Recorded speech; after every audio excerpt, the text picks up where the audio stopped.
Tout grand prêtre, choisi parmi les hommes, a pour fonction de servir Dieu en leur faveur. Il offre des dons et des sacrifices pour les péchés. Il est lui-même exposé à bien des faiblesses, il peut donc montrer de la compréhension à l'égard des ignorants et de ceux qui commettent des erreurs. Et parce qu'il est faible lui-même, il doit offrir des sacrifices non seulement pour les péchés du peuple, mais aussi pour les siens. Personne ne peut s'attribuer l'honneur d'être grand prêtre. On le devient seulement par appel de Dieu, comme ce fut le cas pour Aaron. Le Christ également ne s'est pas accordé lui-même l'honneur d'être grand prêtre.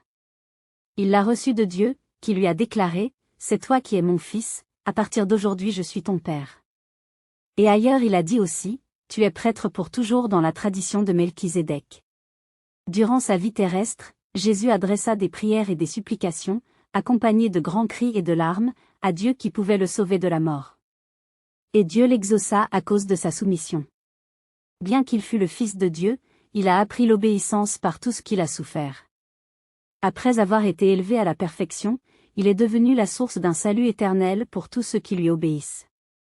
En effet, Dieu l'a déclaré grand prêtre dans la tradition de Melchizedek. Hébreux 5, 1 dit.